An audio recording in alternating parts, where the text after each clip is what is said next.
But first, another shocking case of police apathy, this time coming from Uttar Pradesh. A 10-year-old rape survivor was put behind bars by the Bulandshahr police when she approached them for help.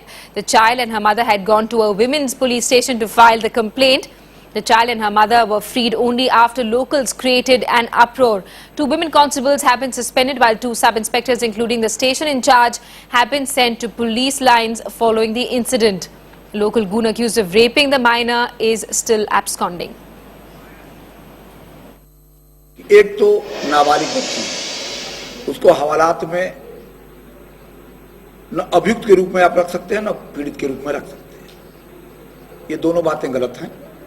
यदि थाना प्रभारी महिला थाने द्वारा की गई है तो निश्चित रूप से कार्रवाई होगी, आप मेरा विश्वास करिए।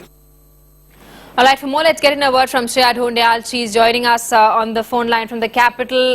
Shreya, shocking case of police apathy. A 10-year-old is put behind bars when she tries to file a complaint against a local goon for raping her.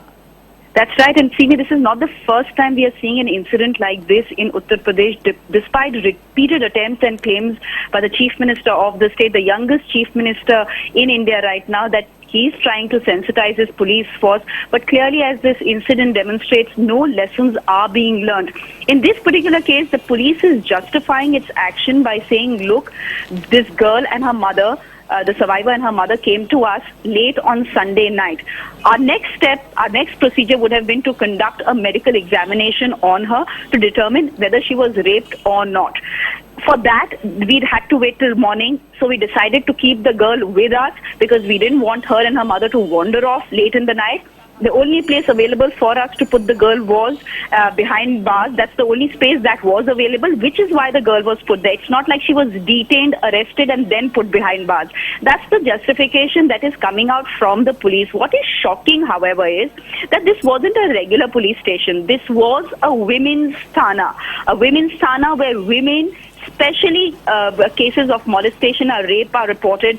All people on duty are women. You would have expected them to be a little more empathetic and a little more sympathetic to a 10-year-old child and her mother who had come seeking help.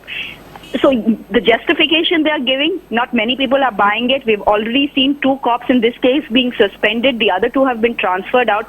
But see me, this case is really worrying because, as I mentioned, not the first time we've seen complete police callousness in the parks in Uttar Pradesh. If you remember, 3 months ago in Faizabad, a rape survivor goes to a police station, the SHO, to register a complaint. What happens there? Well, the SHO rapes the girl. Once again, there is no dignity for survivors of molestation, survivors of rape in Uttar Pradesh. If you remember, 2 months ago, you had a very senior cop on camera telling a woman who would come to file a rape complaint that she was too old to be raped because she already had 4 children. So, you know, every time an incident like this is reported in the media, right, we see some suspensions, we see people being transferred out, people being suspended. But that whole talk of sensitizing the police force to the needs of the women of this country, that doesn't seem to be happening on the ground, at least not in Uttar Pradesh. Shocking state of affairs there in Uttar Pradesh. Of course, pressure building on Akhilesh Yadav's government to react. Shreya, thanks so much for that update. In fact, we're also getting in reactions from the Congress chief, Rita Bahuguna Joshi. Take a look. Instead of taking swift action and apprehending the culprit, they are punishing the small girl. And they've asked her not to go to the media, not to speak to the media. Now, you see, this insensitivity is promoting more and more crime against women, especially young girls in UP. For the past 10 years, the UP is seeing a total collapse in law and order situation. Whatever government has come in between, whether it was the BSP government or whether it's the SP government, they have not cared